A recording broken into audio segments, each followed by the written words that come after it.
Bonsoir, bonsoir, j'espère que vous allez malamu. On continuer quand même suite, il y a vidéo on a ça tout à l'heure. Tant on a un rendez-vous et pas un médecin. Moto na kutana kina ye, mundele on a kutana kina balabala.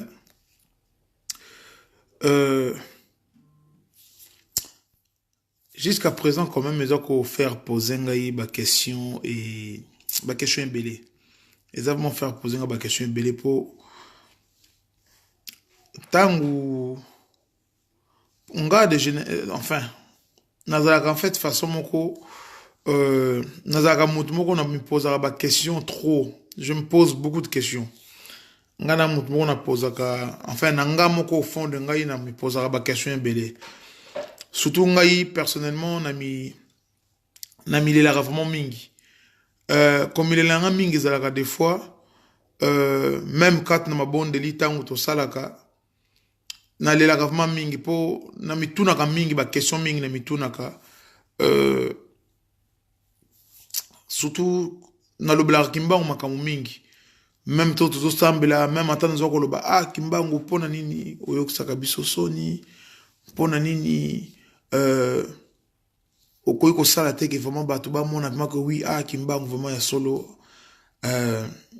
makamu nyota lobaki yango zo ko sala po c'est vrai na mi maka mingi mingi kat na ngai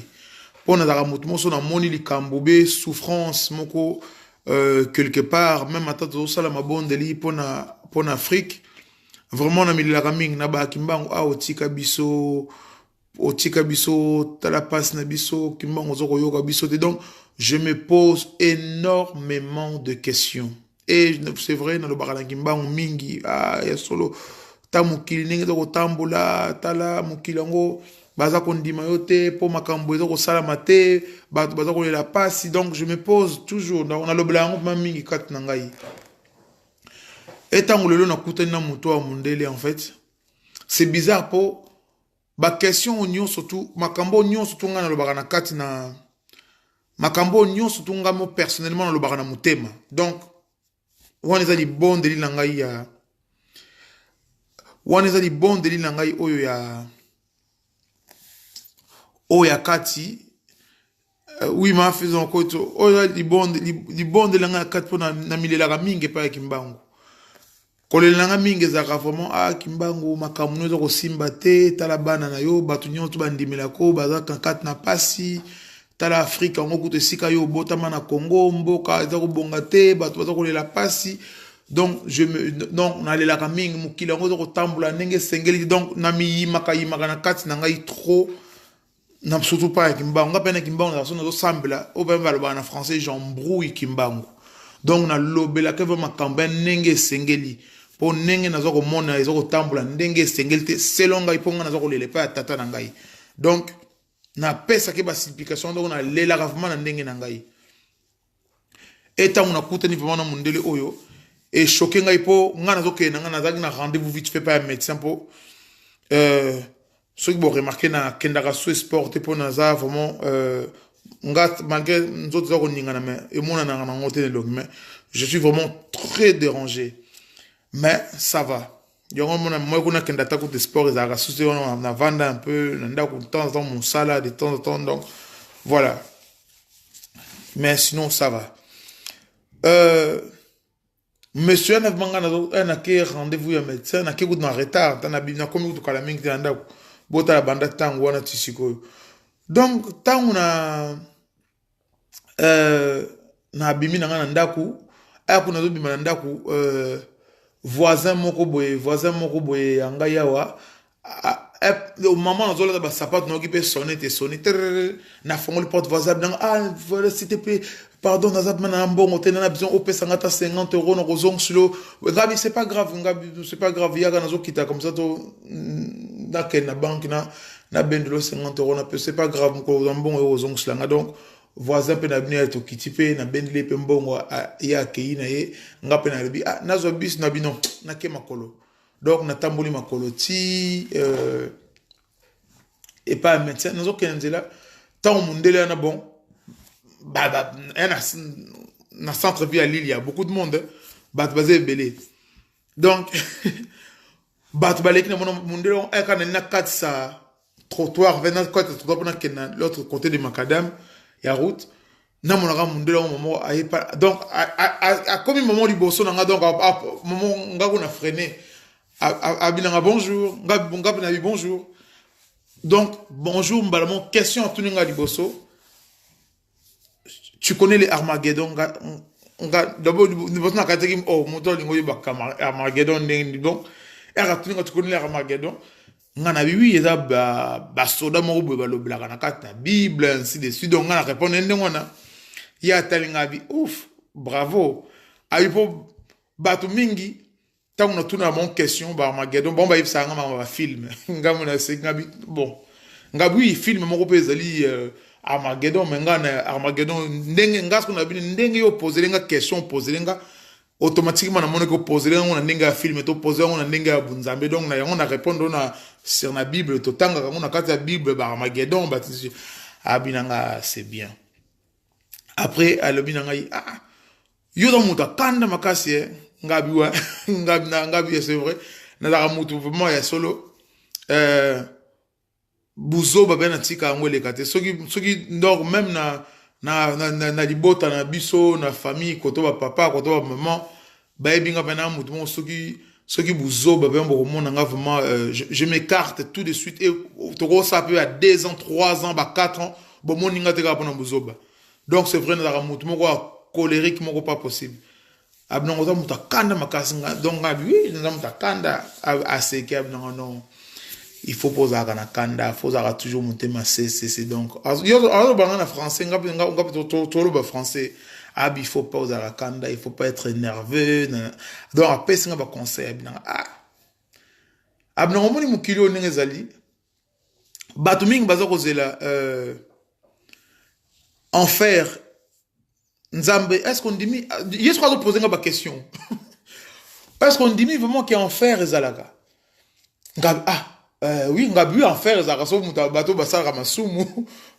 masumu soki bakufi obe jugement dernier barokenali felo aseki atalinga na misu ngapi oh ngauté tema azo fixer na misu ngaku na zongi ndambu sima po po to na balabala bato ngapi oh bon na zongi un peu sima donc na tient un peu de distance abna on dit vraiment que nzambe na bolingwa sanango atika bato ba souffrir longtemps na kati ya moto ngabi je sais pas mon ngabi na yebiki bato so ba kufi ba sali masumu na jugement ba okende na lifelo abi c'est vrai ngabi nento baka après bien bon pesa un passage mo na bible sika nzamba alobeli bato ke soki bato ba kufi ba okende na lifelo moko soki moto moko éternel ba kozana souffrance ngabi vraiment na yebi ba passage on na bible vraiment na yebi ka ke bato ba okende lifelo abi na bon après atali sur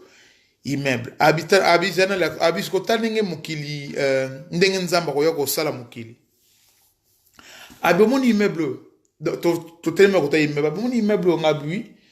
abi ba locataire bazana katinga ba locataire na kasi ko abi nga yosko na mincho ozali propriétaire ya immeuble oyo ba locataire bazana kati baza ko futa loyer pa na yo donc ba locataire na yo abi siko locataire moko za kana za ko futa te ata ko sala bordel na kati kuna yo sani ngabe ngano ko expliquer na ko sa tout akende na benga na ye a quitter immeuble abi na voilà on peut se nga réponse à malamu abi ezali ndenge moko na nzambe abi mun mukili obatu mingi bazo zela mukili kufa sogini abi mukili kufa te abi pone bandelita nzamba sala ki mukili oyo asala ki pour être habité. Donc eloko nzamba sali pona ko zala na batu akoki jamais ko bomongo po zala lisusu na batu te ngana zo taleka abi mokilo zo mona batu bako zala mais nzambe kala mingi ta azoya ko pona batu donc yango pesi exemple immeuble o ngana zo des réponses que oui batu bako o afuti mbongo bien to sa makelo bako pilse bako longole bako bengana na immeuble abeza ndingwana abi ekezala ndengwana po après le binanga moni tango Adam na Eve basala ki lisumu esika ni nzamba lobaki na Adam na Eve lisumu sali ko mema bino na lifelo ngabi je sais pas abi je sais pas abi voilà abi soki nzambe asala kali felo na minute wana ninga oloba na dana Eve bino après bo passe na minute on kufa bo kenali felo vine no bimba albi Adam na Eve na masumba salaki mbala moko ils sont pas alobaki na ye outaki na putulu et okozonga na putulu donc oko disparaître okozala lisusu donc okozonga mabele donc okozala lisusu te abi e ndenge moko na biso na biso batu abi ndenge moko na biso batu abi tamu nzamba koya ekozala ndenge wana batu oyo nzamba kotika na mokili ezali batu oyo baza ko respecter nature baza ko pesa nature respect baza ko sala en sorte ya ko préserver mokili na ndenge nzamba salelaki yango batu wana bakotika ba oh nyonso tu baza ko sala ba désordre makambo mabe poto mokili ke na pasi okomona nzambe akolongola bango ndenge olobaki oko expulser batu wana na kati na immeuble okobenga na bango ndongo na pe bako donc nzambe akozongisa bango na potul et même ba âme na bango ekozala lisusu existante nzambe donc bakozala lisusu te bakozala lisusu te après talinga bi abandelinga so abi vraiment longola kanda abi longola kanda nga talinga bi donc mutonga so lo makambo moko et imagine donc makambo so lo binanga oyo nga moko na lobaka ngo na kati na ngai donc oyo nga moko daka na kati na ngai longola kanda zala patient ozaka makambo te masuki omoni likambo nga c'est vrai pona nga sona nga binga po na linga ko mona ba injustice pamba tina linga donc abina nga akati nga utena zolo babina nga osambla kana mnoko nini osambla nga bina sambla kana na lingala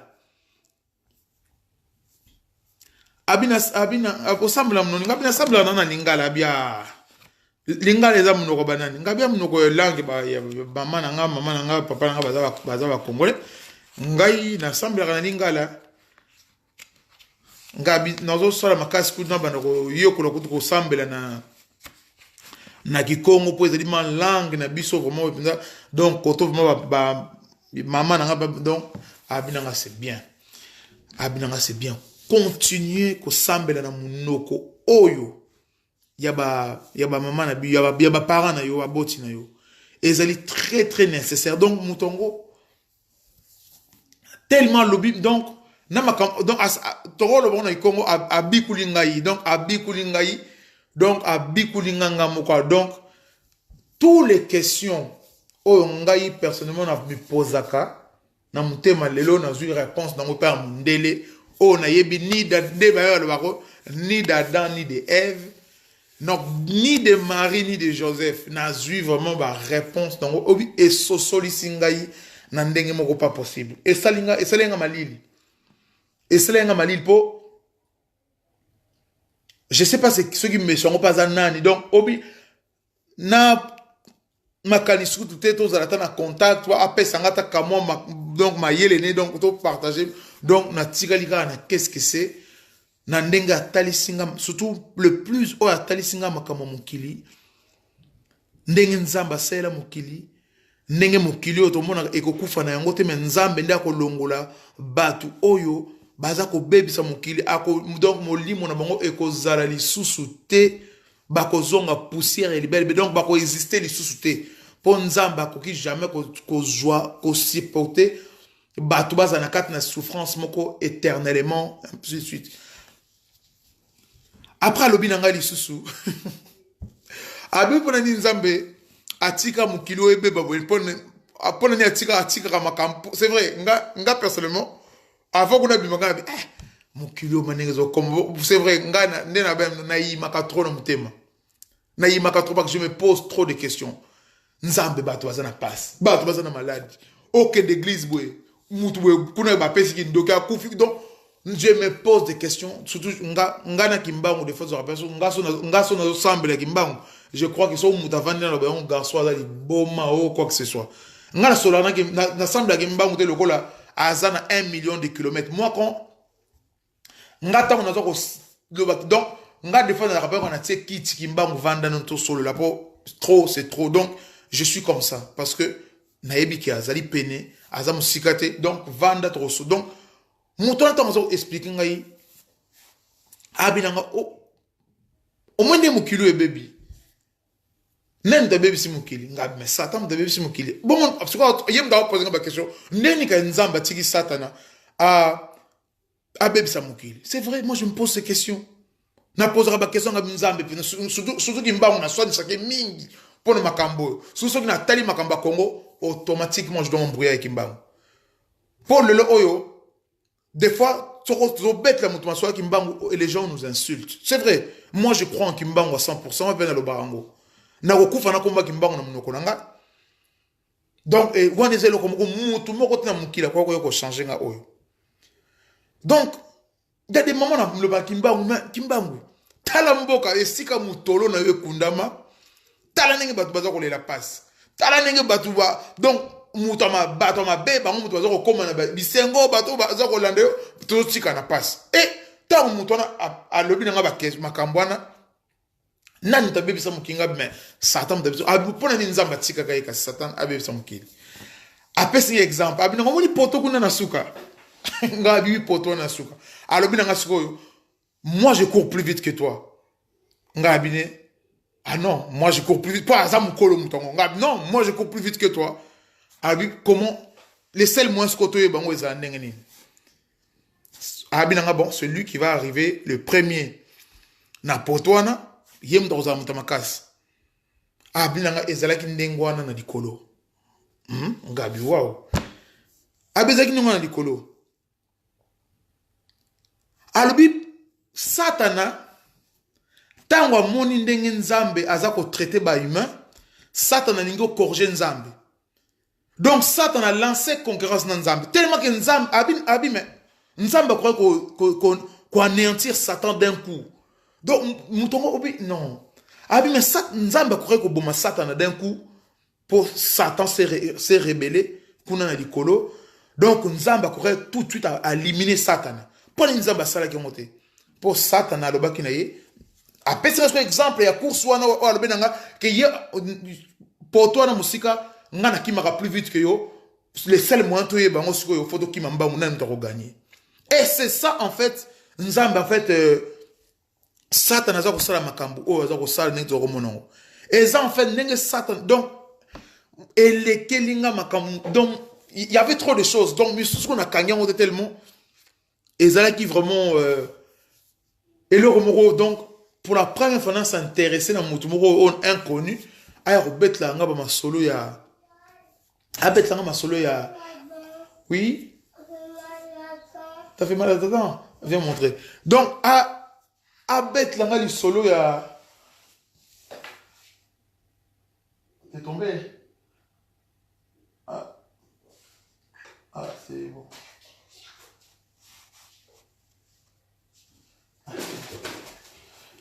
Donc, na mona muta bet la ngali solo ya makamando wana donc abinanga oui mais nzambe suffisait d'un coup aboma le baka pou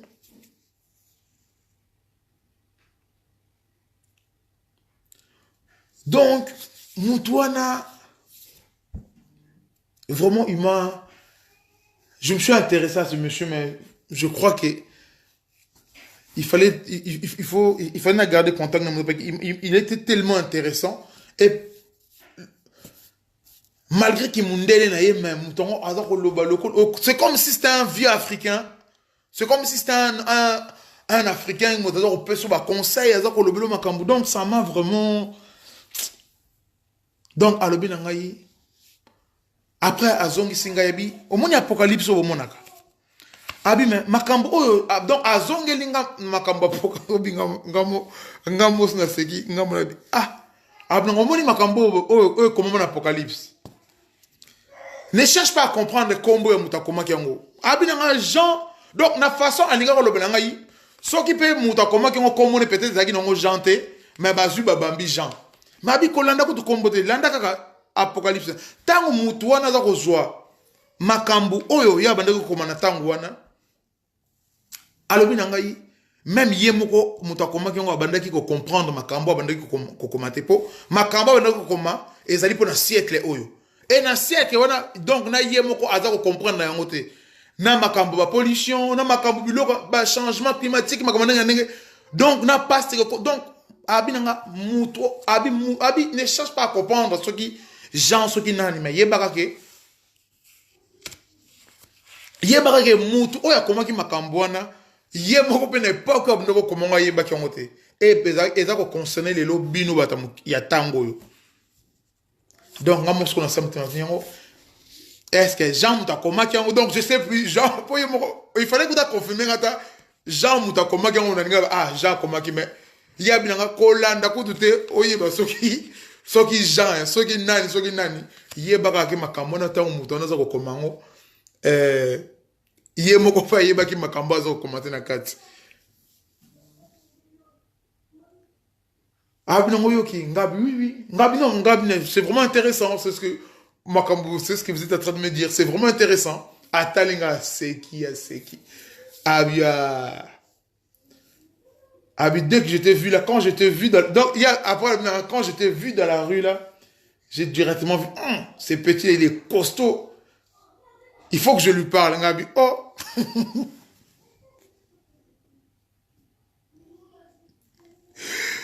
Donc, Ngabi, donc, non, Moudora c'est intéressant. Non, vraiment, après, si on conseil sur moi-même, au kantaye mda botangayi, au kantaye mda yebinga, après, si on conseil. Après, si on conseil. Vraiment, conseil, après, si et c'est tu vois, des fois, tu cherches des choses en toi-même. Toi-même, tu ne peux pas les voir. C'est vu mon donc, Albinangaï, Osa Mutakanda, Wana soit avant qu'il ne peut vraiment au moins 20 minutes, moi, Albinan, Osa Mutakanda, mais Kanda nous est légitime, donc Kanda nous est bien. Malobi, Tchango Suko de côté. Abi surtout Abi maintenant ce qu'on voit quand on a tiens de côté et continue à prier seulement dans ta langue. Prie comme ta façon de donc Abi croyance aux anango augmente encore plus ta croyance. Ngabi oh mais croyance n'est dans la top moi je ngabi que croyance n'est dans la top. Abi nanga augmente encore plus ta croyance. Fais encore plus de recherches. Après avoir qu'un discours l'autre langue singa eralobinanga kende mala mungabi oh ngabe vous parlez lingala ata lingala misu abnanga ah mon dieu makabu to kuta na baba ya som donc après qu'on passe ba conseil après na ba français moko ya français vraiment français ko ya accent de l'autre côté na mona kaka oh bon kende malamu na sepeli kende malamu oh na tali monsieur mundele ya français alata ki pe ba chapeau alata ki chapeau modèle autre monaka ba chapeau ezaka comme on dit ah mingi ba congolais benga borsalino ba chapeau na donc alata pe chapeau na ni ne pe malili veste ne pe bien donc tant alobi kende na donc et salinga mystique il parle en lingala Ngabi oh mais vous parlez lingala et comment vous savez que je suis congolais ah mais ça se voit t'es congolais Ngabi comment ça se voit que je suis congolais et le renido là que ngana za congolais abi si t'arrives à tromper abi si t'arrives à tromper les gens que tu viens des îles si t'arrives à tromper les gens que tu es des mais je sais que tu es congolais. Ah, mais je sais que tu es congolais. Tu es congolais. C'est pour ça que je te parle en lingala ngam na seki. Allez, keni malam. A baluka ke inga na tikali na talier. A kena epé tellement donc et ça là qui na rendez-vous à médecin nanga et donc et lingo leka donc j'avais même pas le temps donc n'a pas qui air on peut bien préparé. S'occuper nigne, s'occuper donc rendez-vous bon rendez-vous et si quand on les hommes pour na voiture ni na bus donc na beto na makolo et na comment déjà peut-être à 10 minutes ya ndako donc na ça déjà comme distance donc moi na zone na zo voiture pe na ndako exact donc na comme vraiment juste pour médecin tala bato donc na tant que des autres na yem donc na zuka ba enveloppe na bandi ko kende tant on a qu'un direct comme mécanicien zo ngabi ah monsieur wana mécanicien bosse zo ngada bo lingala lobiko ngame comment ko lingala nongana ya kitoko nongana yona bino bande ko to milengele vraiment bisika to milengele pour battant autour de vivre on ne sait pas en fait qu'est-ce qui se passe dans le monde. Le monde est en train de bouger. Mukiliza ko ningana na ndenge moko donc na vraiment to comme na moko photo je crois que nous devions nous concentrer en fait. Tous à la plus de concentration, beaucoup de méditation. Pour éviter un peu mauvaise chose. Nzela na biso to kotambola po makambo mutu oyo na yo vivre na mutu oyo ezali mbala tango na kutana kana kimbangu ya solo tango na kutana ka vimana kimbangu ya solo wana mbala liboso ngana tango na kutana na papa kimbangu mbala liboso ngana mona papa kimbangu ezalaka nazalaka na ndako na biso wana tozana toi na 13e arrondissement na bibliothèque François Mitterrand na vandaka na salon mama akendeki Château Rouge mama ke Château Rouge baleki pe bakendeki bekole nazalaki ngana leki nanga oalandanga na sima tozalaka ni yazo kosokola na douche ngai na vandi na salon et tout d'un coup mon pépé donc pongité le côté mon pépé moko et donc mupepe moko ekotaka na kati na ndaku leki nanga na kati ya douche yekuta ga alobaki me mupepe nini ngwana mupepe ngaso mna vana salon na moni mbala moko kimbangu na moni kimbangu je sais plus sur ma kamne le kaki tout d'un coup je me suis trouvé na montagne moko boye montagne yango ezali donc je peux dire ça dans Congo parce que ndenge na mona ki montagne wana na ba mabele wana ezaka mabele koto ba base je sais pas mais bon shit moko ya mai ezaki donc shit mama ezako kita et kimbango a telemi likolo ya shit donc nga na moni kimbango na ndako na biso na 13e automatiquement je sais pas combien de secondes combien de minutes ezwaki mais oh na mona ki ezaki lokwa ba 40 minutes donc automatiquement je me suis trouvé na lieu wana na mboka wana shit moko mai ezalaki wana et kimbango a telemi likolo ya mai a telemi donc shit ya telemi sko likolo mai ezako kita mais ma colonie zo toucher le côté à flotter dans l'espace ngasko nazalaki na c ngasko nazotala kimbango likolo siko na bi na mata esika mutonga zali pona mona kena ba photo ba mama bata na ndako nyoto ba mama na biso bata ba photo ya kimbango ngabi na landa na donc na bandi ko grimper ce qu'on a kati ya pembeni shita mai ba mabanga zala kana donc naza ko mata na komi na côté ya kimbango skoyo aza toujours likolonga toujours na se na fukami kimbango atalanga ya talinga atunanga question 3 fois oyebi ozanani nga ko nzaka munoko ngabi mena zangai wana boss na comment otile na comment na kayeba kayiwana po makamingi ono mona na komango na kaye ningi baba na ngana komango na kaye na bina zangai apozinga question yeba kozanani ngabi na zangai opozi ozanani kimbango na munoko na lobi na ngai Naba, donc, mot pour mot. Et tikalanga, donc, et la première fois, on a mon kimbangu. Mba monyo sur le belanga et gravant na mutu nangai. Na le belango même ban nangai. Na le belango même mos nanga donc, et tikalanga na mutu li bela na libela. Abi nangai. Na bangunza nyon surtout oyo ngai na sala na mokili. Donc, kimbangu ndazoko lo banangai. Nga na se, ya makolo na ye ya aza ko flotter kaka pembeni ya mai wana aza ko sima mai aza ko flotter abina bangunza nyonso o nga na sala na mokili eloko na tsakati na yo na tiango pa ya ngunza moko te après lobina ngai mutu lokola yo soki lelo okufi okokende na passe moko pas possible soki osali misala na ngate wana ki mbala liboso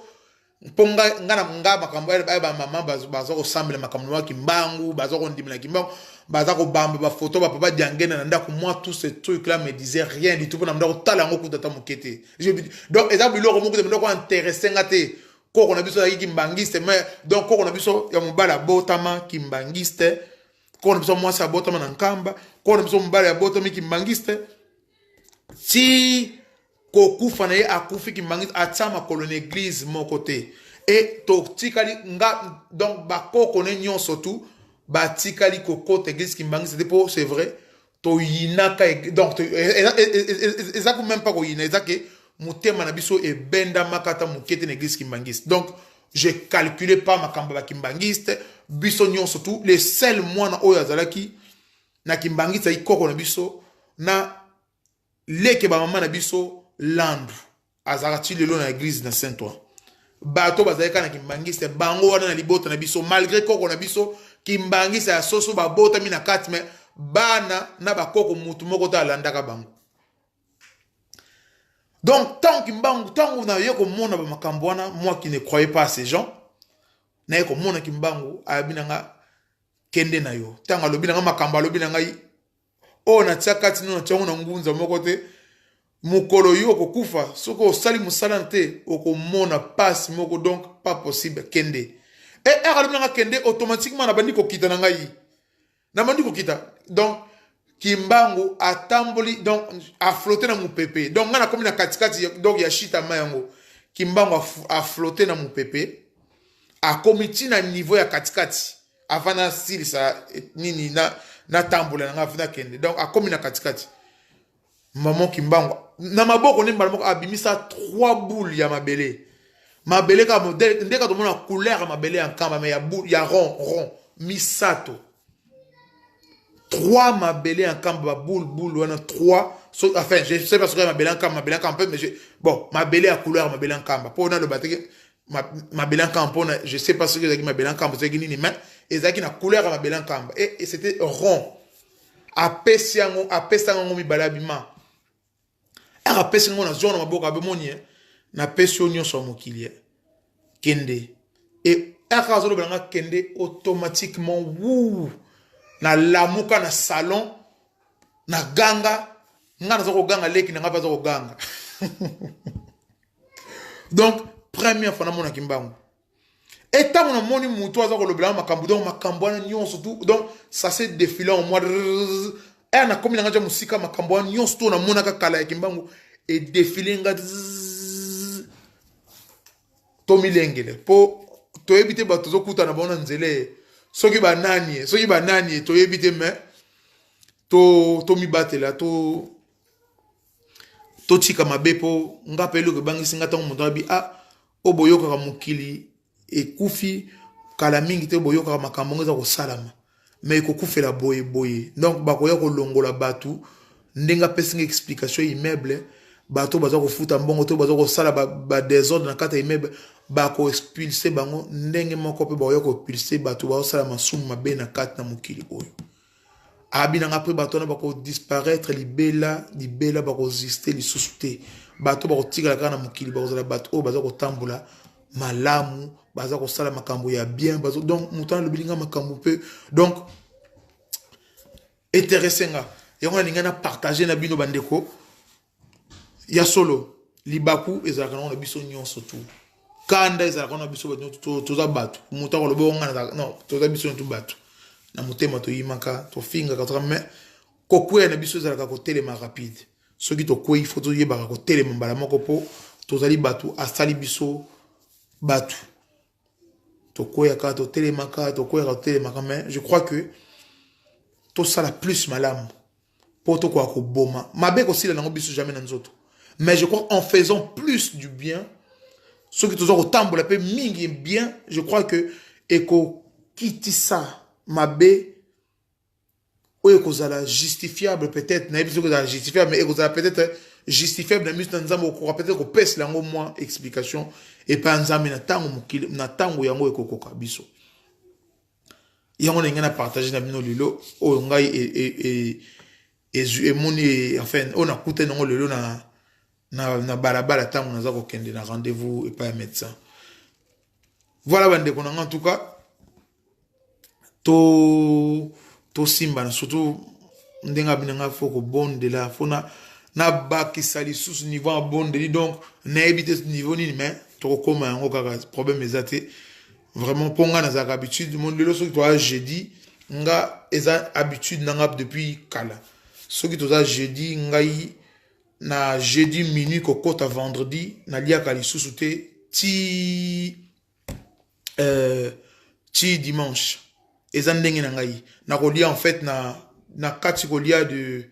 minuit ti 18h et je na ressemble na la rappel ma prière nanga 3h tu 18h na salle prière à 18h na lié eloko mukio bena meli mili ki pa kolia so ya nini na lié eloko muke pona koka kozana maka ti na minute pareil ti dimanche et lundi en fait je reprends la vie normale et ça kanga habitude toujours ndengwana. Donc, na ebiso rabito baksa ndenge ni mais to meka so to baksa so mabonde liango. Donc, mikolo na so na te. Voilà. Botika malamu bino nyonso tout na partager na bino oyo ngai na moni lelo. Donc, voilà. To kabola makambo so makama malamu oyo ko même peut-être changement na cadre na bomoyi na biso pe ko simba bat mususu voilà, to on a partagé na bino makambo mke. Voilà, nzamba za na biso, abate la biso, bisika nyonso tout to zwami. Kimia na banzoto pe na molimo na biso. Et kimia na mabota, soutenir le bara toujours tata kimbangu. Lobo kone ezali mokusete et simba bande kona biso nyonso tout bazali na kat na pasi na bopito, bisika nyonso tout ezali na kimia te tata kimbangu apesa kimia. Surtout à Kanisla biso na tango oyo na kati ya mboka na biso République démocratique du Congo apesa biso bakonzi ya mayele o bakotambusa mboka na biso na bobangi nzambe ete bakozala na bolingo mingi na peuple pote tala passe o tozana ngo e umeli biso mingi. Oui. Vous ne jouez au baby-foot? Il est où le baby-foot? Je sais pas. Allez voir dans ma chambre. J'avais ah oui, il est dans ta chambre. Oui, vous prenez le baby-foot. Vous touchez à rien d'autre. Et papa, on peut faire un partie avec toi? Oui, après je vais venir jouer avec vous. Je termine, après je viens jouer avec vous tout de suite. D'accord. Donc, Tozala vraiment... Ndengina bande kwa